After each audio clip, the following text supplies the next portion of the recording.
हुस्न बैठा है बहुत सादा हमारे सामने, मसरदे दिल का है सज्जादा हमारे सामने।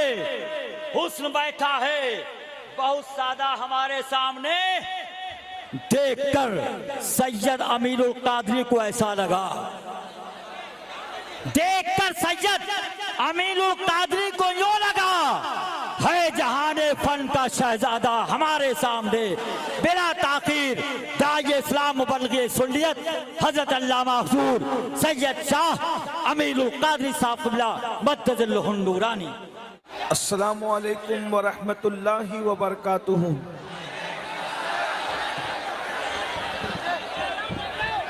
अल्हम्दुलिल्लाहि रब्बिल आलमीन वल आक़िबतु लिल मुत्तक़ीन वस्सलातु वस्सलामु अला सय्यिदिल अंबियाइ वल मुरसलीन व अला आलिहि व अस्हाबिहि तय्यबीन अत्ताहिरीन। अम्मा बअद फ़अऊज़ु बिल्लाहि मिनश शैतानिर रजीम। बिस्मिल्लाहिर रहमानिर रहीम। सुम्मा लतुसअलुन्ना यौमइज़िन अनिन नईम। सदक़ल्लाहुल अज़ीम। गौसे आज़म बमने बेसरो सामा मददे, क़िबले दी मददे, काबे ईमा मददे, इंतज़ारे करमे तुस्त मने ऐनी रा, ए खुदा जुयो खुदा बीनो खुदा दा मददे। बगिरदाबे बला उफ्तादा कश्ती, ज़ईफ़ानो शकिस्ता रात पुश्ती, बहक के ख्वाजे उस्मान हारून, मदद कुन मदद कुन मदद कुन या मोइनुद्दीन चिश्ती। इंतहाई एहतराम व अक़ीदत के साथ अपने और सारी कायनात के मरकज़ अक़ीदत अनीसे बेकसां चारा साज़े दर्दमंदा, हम गरीबों के गमगुसार, हम फ़कीरों की सरवत, शहर यार इरम, ताजदारे हरम, नौबहारे शफ़ात, शबे असरा के दूल्हा, नौशे बज़्म जन्नत, दानाए सुबुल, मौलाए कुल, ख़त्मुर रुसुल, खुसरवे खूबा, सय्याहे लामका, वजह कुन फ़का, दुर्रिल्लाहिल मकनून, सिर्रिल्लाहिल मखज़ून, आलिमे मा काना व मा यकून, आबो गिले अंबिया, जानो दिले अस्फिया, मतले हर सआदत, मक़ते हर सियादत, खुलासे कायनात, फ़ख्रे मौजूदात, हुजूर अहमदे मुज्तबा मुहम्मद मुस्तफ़ा, अरवाहुना फ़िदा सल्लल्लाहु ताला अलैहि व आलिहि व सहबिही व बारक व सल्लमा की बारगाह बेकस पनाह में जिस तरीक़े से पढ़ाऊँ सब मिलकर बुलंद आवाज़ से मेरे साथ पढ़ लें। अस्सलातु वस्सलामु अलैका या रसूल अल्लाह, अस्सलातु वस्सलामु अलैका या नबी अल्लाह, अस्सलातु वस्सलामु अलैका या हबीब अल्लाह, व अला आलिका व अस्हाबिका या नूर अल्लाह, सल्लल्लाहु ताला अलैका वसल्लम। दिन लहव में खोना तुझे, शब सुबह तक सोना तुझे, शर्मे नबी खौफे खुदा, ये भी नहीं वो भी नहीं, रिज़्क़े खुदा खाया किया, फरमाने हक ताला किया, शुक्रे करम तरसे सज़ा, ये भी नहीं वो भी नहीं, डर था कि इसियां की सज़ा अब होगी या रोज़े जज़ा, दी उनकी रहमत ने सदा, ये भी नहीं वो भी नहीं। आज की ये महफिल इस्लाहे अक़ायद व अमाल के हवाले से और हज़रत मौलाना कैसर सैयद कैसर खालिद साहब ने बताया कि वक्त अब ज़्यादा हमारे पास नहीं है, बहुत मुख्तसर सा वक्त है। इस मुख्तसर से वक्त में थोड़ी देर आप इतनी दूर नज़दीक से जो आए हैं, कुछ अल्लाह रसूल के फ़रामीन को सुन लें। हो सकता है कि इसमें मेरे और आपके लिए नजात का कोई सामान अल्लाह तबारक व तआला फरमा दे। जिस आया करीमा की तिलावत की गई है, अल्लाह तबारक व तआला इरशाद फरमाता है, सुम्मा लतुसअलुन्ना यौमइज़िन अनिन नईम, कि क़यामत के दिन अल्लाह तुमसे नईम के बारे में पूछेगा। बाज़ मुफस्सिरीन फरमाते हैं यहाँ नईम से मुराद इंसान की जवानी है। अल्लाह तबारक व तआला पूरी जिंदगी का इंसान से हिसाब लेगा, एक एक लम्हे का हिसाब लेगा, एक एक पल का हिसाब लेगा। लेकिन खास तौर पर अल्लाह तबारक व तआला जवानों से उनकी जवानी के बारे में सवाल फरमाएगा कि तुमने अपनी जवानी को कहाँ गुजारा, तुमने अपनी जवानी को कैसे गुजारा, तुमने अपनी जवानी को किस अंदाज में गुजारा। यहाँ पर हजारों की तादाद में मेरे सामने नौजवान मौजूद हैं। ऐ मेरी कौम के जवानों, जरा गौर तो करो कि अल्लाह तबारक व तआला पूरी जिंदगी का हिसाब तो लेगा ही लेगा। यहाँ तक इरशाद फरमाया, फमन यअमल मिस्काल ज़र्रतिन खैरन यरा व मन यअमल मिस्काल ज़र्रतिन शर्रन यरा। एक जर्रे के बराबर नेकी की होगी, अल्लाह तुम्हें वो भी दिखाएगा। एक जर्रे के बराबर बुराई की होगी, अल्लाह तुम्हें वो भी दिखाएगा। पूरी जिंदगी का हिसाब लिया जाएगा। यहाँ तक फरमाया, अगर तुमने किसी की दीवार को खुरचा होगा और तुम्हारे नाखून में जितनी मिट्टी आई होगी, उस मिट्टी के बारे में भी अल्लाह तुमसे पूछेगा। अब मुझे बताओ, पूरी जिंदगी का हिसाब होने के बाद फिर अलग से जवानी के बारे में पूछा जाएगा। तुमने अपनी जवानी को कहाँ गुजारा, अपनी जवानी को किस तरह गुजारा।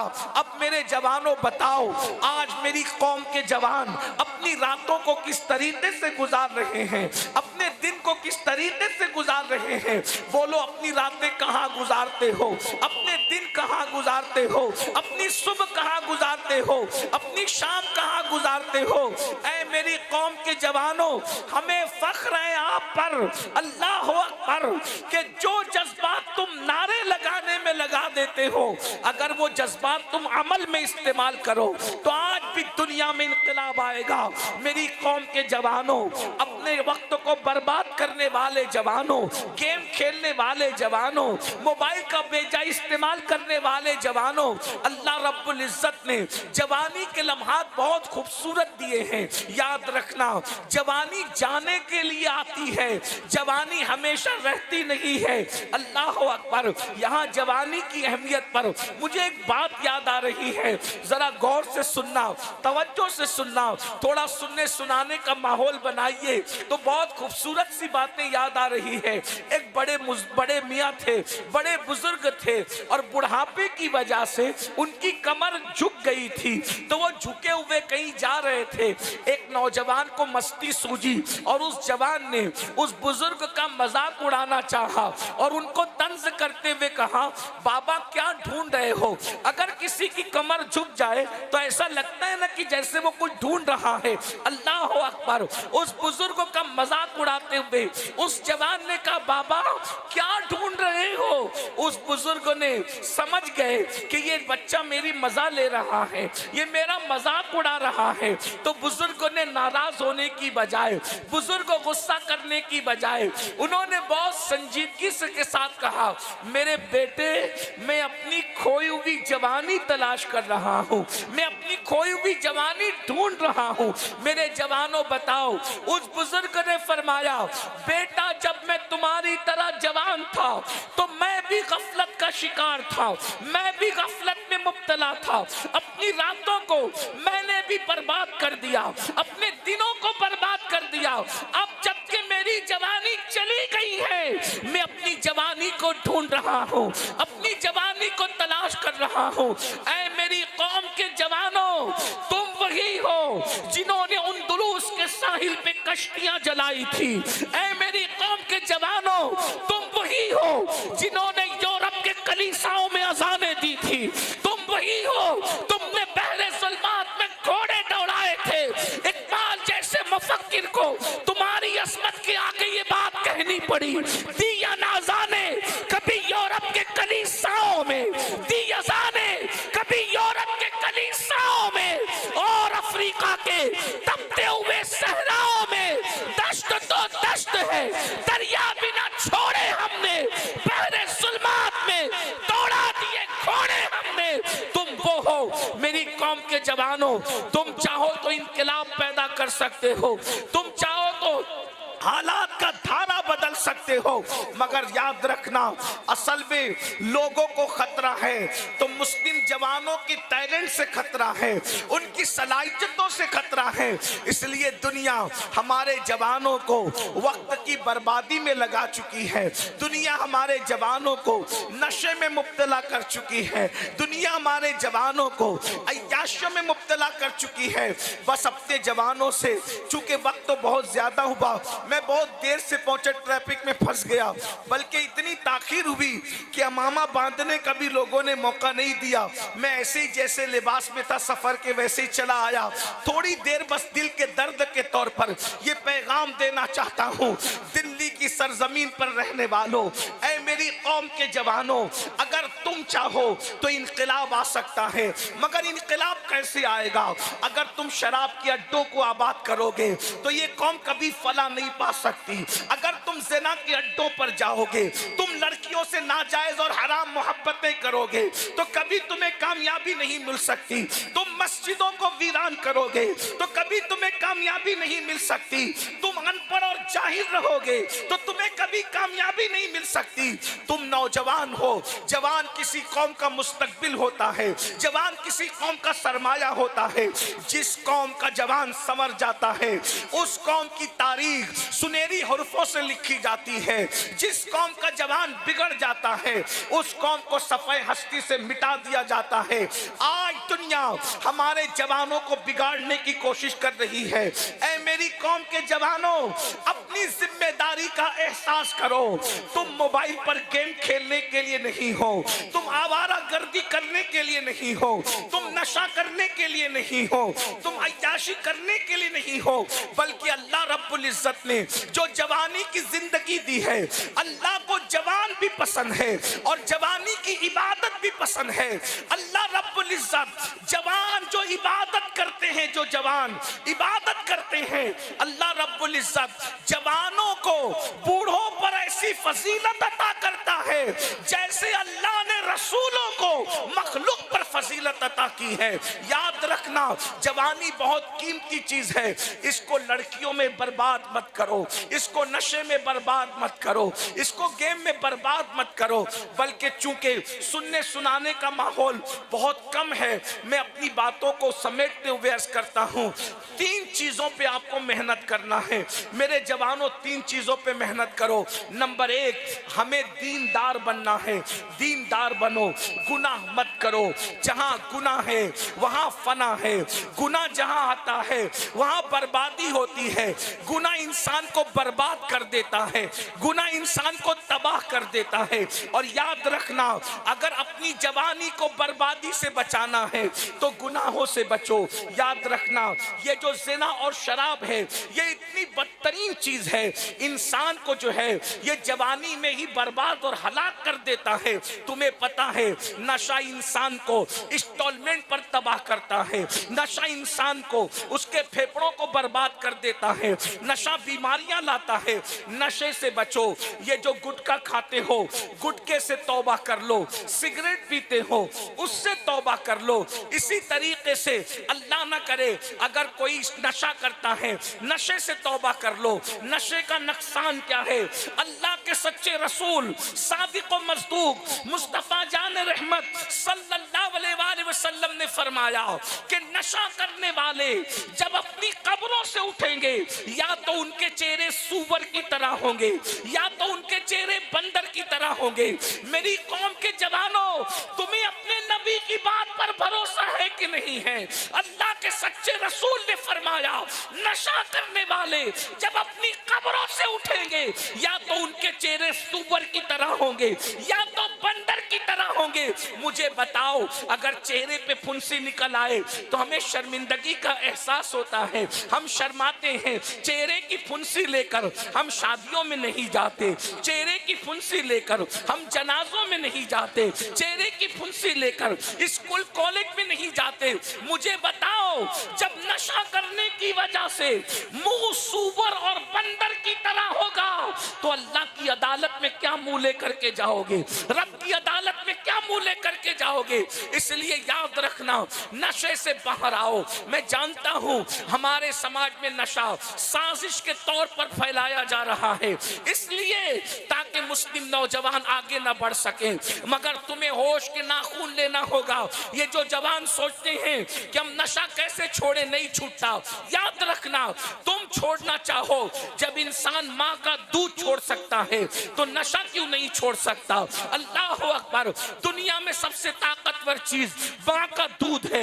जब माँ का दूध छोड़ा जा सकता है तो नशा क्यों नहीं छोड़ा जा सकता। तौबा कर लो, वरना सुनो, अल्लाह के रसूल सादिक व मस्दूक मुस्तफा जान रहमत सल्लल्लाहु अलैहि वसल्लम ने हजरत अब्दुल्ला इब्ने मसूद से फरमाया, ऐ इब्ने मसूद, मेरी उम्मत के कुछ लोग होंगे, मेरी उम्मत के कुछ लोग होंगे जो मरेंगे तो अच्छे भले कब्र में जाएंगे, मगर जब अपनी कब्रों से उठेंगे या तो उनके चेहरे सूअर की तरह होंगे या तो उनके चेहरे बंदर की तरह होंगे। अब्दुल्ला इब्ने मसूद ने पूछा, या रसूल अल्लाह, जिनके चेहरे कब्र से उठते वक्त तो सूअर और बंदर की तरह हो जाएंगे, क्या वो अल्लाह को अपना रब नहीं मानते होंगे? क्या वो आपको अल्लाह का रसूल नहीं मानते होंगे? क्या वो कुरान को अल्लाह की किताब नहीं मानते होंगे? मेरे आका ने फरमाया, ए इब्ने मसूद, जिनके चेहरे कब्रों में सूअर और बंदर की तरह होंगे वो अल्लाह को रब भी मानेंगे, मोहम्मदुर रसूलुल्लाह भी कहेंगे, कुरान को अल्लाह की किताब भी मानेंगे, मगर दो गुनाह की वजह से कब्रों में चेहरे सूअर और बंदर की तरह हो जाएंगे। नंबर एक, वो शराब का नाम बदल बदल कर पिएंगे और म्यूजिक और गाने वो कसरत के साथ सुनेंगे। जिस कौम के अंदर दो गुनाह होंगे, अल्लाह अकबर, उनके चेहरे कब्रों के अंदर सूअर और बंदर की तरह कर दिए जाएंगे, उनके चेहरे बदल दिए जाएंगे, उनके चेहरे तब्दील कर दिए जाएंगे। ऐ मेरी कौम के जवानों, ये कानों में ईयरफोन लगाकर गंदे गंदे गाने सुनना, गंदी फिल्में देखना, नशे का नाम बदल बदल करके जो है वो नशा करना, ये आपको बर्बाद करेगा। और तो दीनदार बनने की कोशिश कीजिए, वक्त को के साथ, वक्त की पाबंदी के साथ नमाज अदा कीजिए, मस्जिदों को वीरान मत कीजिए, इसलिए कि अभी तो माशाअल्लाह इबादतों का मौसम बहार आ रहा है, माह रमजान शरीफ आ रहा है, इसका भरपूर फायदा उठाइए, नमाजी बन जाइए, मस्जिदों को वीरान मत कीजिए।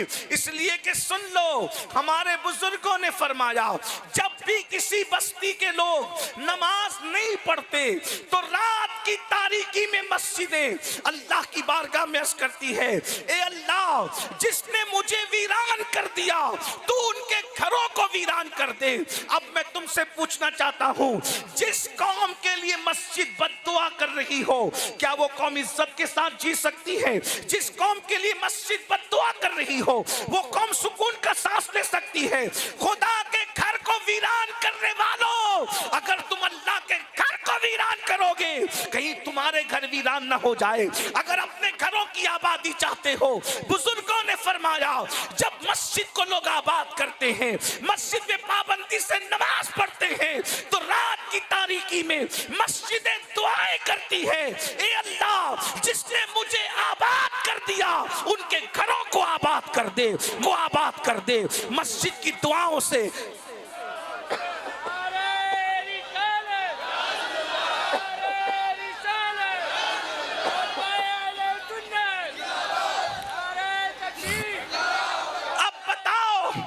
अगर मस्जिद दुआ करे तो अल्लाह कबूल करेगा कि नहीं करेगा? अल्लाह मस्जिद की दुआ भी कबूल करता है, मस्जिद की बद्दुआ भी कबूल करता है। और दीनदार बनने के लिए एक बात और बताऊं, अपने माँ बाप की इज्जत करो, अपने माँ बाप की कद्र करो, अपने माँ बाप का एहतराम करो, अपने माँ बाप की तासीम करो। अभी हम आ रहे थे, गाड़ी से उतरे तो उतरने के बाद हमने देखा बहुत सारे नौजवान उलमा से मिलने के लिए दौड़े, मुझसे भी मिलना चाहते थे। यकीनन उलमा से, सादात से मिलना चाहिए, अच्छी बात है। लेकिन एक बात मैं आपसे अर्ज करूं मेरे भाइयों, मेरे जवानों, हम आपके लिए दुआ करेंगे, यकीनन दुआ कबूल होती है, अल्लाह वालों की दुआ कबूल होती है, अल्लाह वाले आपके लिए दुआ करेंगे, कबूल होती है। मगर एक सच्ची बात बता दूं, कितना भी बड़ा अल्लाह वाला आपके लिए दुआ करे तो अल्लाह बेनियाज है, वो चाहेगा तो कबूल करेगा, वो चाहेगा तो रद्द कर देगा। याद रखना, बहुत ध्यान से सुनना ये बात को। अगर अल्लाह किसी की भी दुआ, कितना भी बड़ा दुनिया में अल्लाह वाला हो, कितना भी बड़ा अल्लाह वाला हो, अल्लाह चाहे तो दुआ कबूल करता है, चाहे तो रद्द करता है। मगर याद रखना, अगर तुम्हारे माँ बाप तुम्हारे हक में दुआ कर दें तो माँ बाप जो औलाद के हक में दुआ करते हैं अल्लाह कभी रद्द नहीं करता। आज आप लोग अपने माँ बाप की दुआ नहीं लेते, बाकी सबकी दुआ लेते हो। मेरे भाइयों सुन लो, फरमाया गया अगर किसी के लिए पूरी कौम मिलकर के दुआ करे, पूरे दुनिया के लोग मिलकर, तवज्जो करना, पूरी दुनिया के लोग किसी के लिए मिलकर के दुआ करे और अकेले उसके माँ बाप उसके लिए बद्दुआ करे तो अल्लाह पूरी दुनिया की दुआ को रद्द कर देगा और माँ बाप की बद्दुआ को कबूल कर लेगा। याद रखना, आज तुम सबकी दुआ ले रहे हो, माँ बाप को तरसाते हो, माँ बाप को तड़पाते हो। जब दोस्तों के साथ पिकनिक पे जाते हो, दोस्तों के साथ होटल में खाना खाने जाते हो तो हर दोस्त अपनी जेब में हाथ डाल के पैसा निकालता है, अपनी जेब से कार्ड निकालता है, मैं बिल दूंगा, मैं बिल दूंगा, मैं बिल दूंगा। अपनी झूठी इज्जत ये देना भी चाहिए, अच्छी बात है, कोई बुरी बात नहीं है, मगर जो कहना चाहते हो उसको समझने की कोशिश करो। दोस्तों की पिकनिक और पार्टी के मौके पर हर दोस्त जेब में हाथ डालता है कि मैं बिल दूंगा, मैं बिल दूंगा। लेकिन जब माँ बाप बीमार पड़ते हैं तो हॉस्पिटल में झगड़ा होता है, एक भाई दूसरे भाई को कहते हैं तेरा बाप नहीं है तू बिल दे, तेरी माँ नहीं है तू बिल दे। मुझे बताओ, ये कयामत की निशानियों में से निशानी है। ऐ मेरी कौम के जवानों सुन लो, मस्जिद बनाने से जो सवाब नहीं मिलता उससे ज्यादा माँ बाप की खिदमत करने से मिलता है। मदरसे में चंदा देने से जो सवाब नहीं मिलता उससे ज्यादा माँ बाप की खिदमत करने पे मिलता है। याद रखना, किसी नेक काम पे खर्चा करने पर उतना सवाब नहीं मिलता जितना माँ बाप पे खर्चा करने में मिलता है। आज तुम सब पे खर्चा करते हो, अपने माँ बाप को तरसाते हो, तुम्हारे माँ बाप दवा के लिए तरस रहे हैं। याद रखना, जरा गौर तो करो, अरे यही माँ बाप थे जिस माँ ने 9 महीने तक हमें अपने पेट में रखा, तुमको हमको अपने पेट में रखा। जरा सोचो तो सही, अगर किसी को गुर्दे में पथरी हो जाए तो वो बर्दाश्त नहीं कर पाता। इतना वजनी बच्चा माँ अपने पेट में कैसे 9 महीने तक रखती है।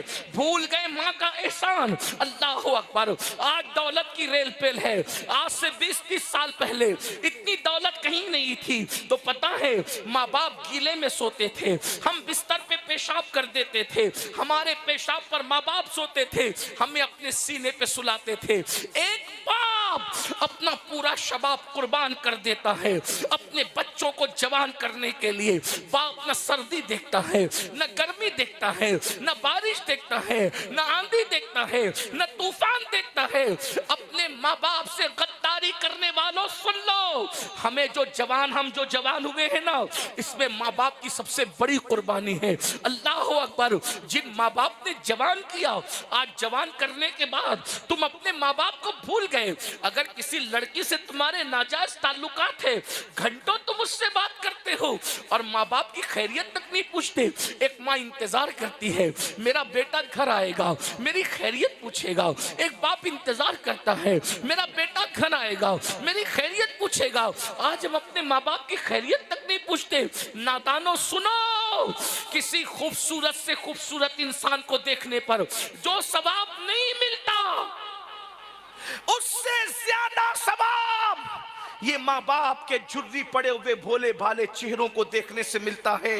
हज करने वाले साल में 1 मर्तबा हज करते हैं, मगर मेरे तुम्हारे रसूल ने फरमाया, जो फरमा बरदार औलाद मोहब्बत के साथ अपने माँ बाप के चेहरों को देखते हैं, अल्लाह उन्हें मकबूल हज का सवाब अता फरमाता है। अरफात का हाजी साल में 1 बार हज करता है और कोई बंदा अगर एक दिन में 100 मर्तबा अपने रखे तो अल्लाह उसे एक दिन में 100 हज का सवाब अता फरमाता है। मुझे बताओ, इतना कीमती सवाब छोड़कर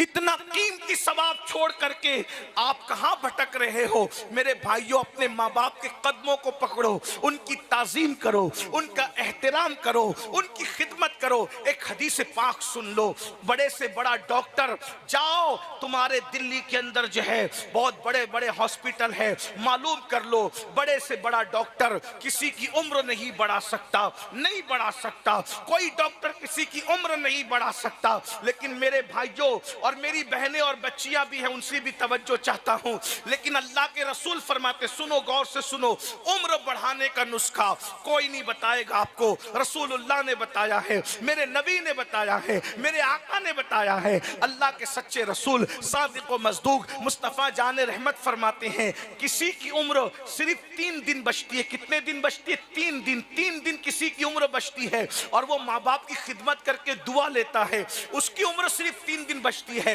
3 दिन के बाद उसको मौत आने वाली होती है, लेकिन माँ बाप के पैर दबा रहा है, माँ बाप को खिला रहा है, माँ बाप की खिदमत कर रहा है, माँ बाप की दुआ ले रहा है। अब 3 दिन के बाद मौत का फरिश्ता आने वाला है, लेकिन माँ बाप की खिदमत की बरकत से जो 3 दिन उम्र के बचे थे, अल्लाह बढ़ाकर उसको 30 साल तक कर देता है, यानी उसकी उम्र में इजाफा कर देता है। और किसी की उम्र 30 साल बची रहती है और वो माँ बाप को गालियां देता है, माँ बाप का दिल दुखाता है, माँ बाप को तकलीफ पहुंचाता है, तो अल्लाह 30 साल की उम्र घटाकर कभी 3 साल कर देता है, कभी 3 दिन कर देता है। यानी माँ बाप को दुख देने वाला जितनी उम्र लेकर के आया था, वो उम्र घट जाती है और वो जल्दी दुनिया से चला जाता है। इसलिए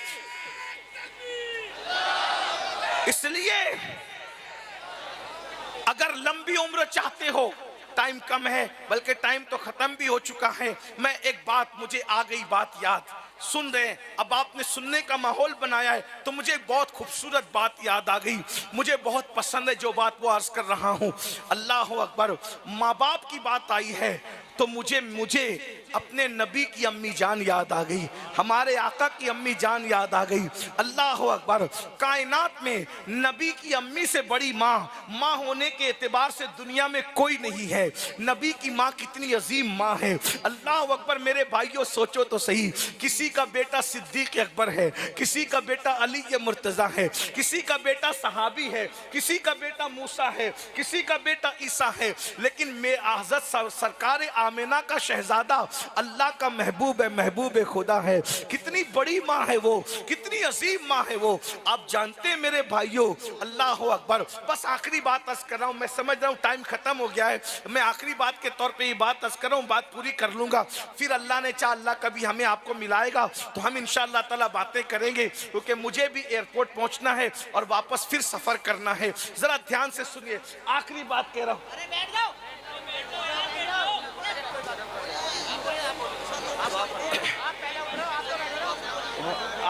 आखिरी बात के तौर पे 2 जुमले सुन लें। स्टेज पर तो सिर्फ उलमा को बिठाया करो, पूरा स्टेज भर जाता है, उलमा बदनाम होते हैं। बहरहाल सुन ले 2 जुमले। अल्लाह के रसूल सल्लल्लाहु अलैहि वसल्लम पूरी जिंदगी अपनी अम्मी को याद करते।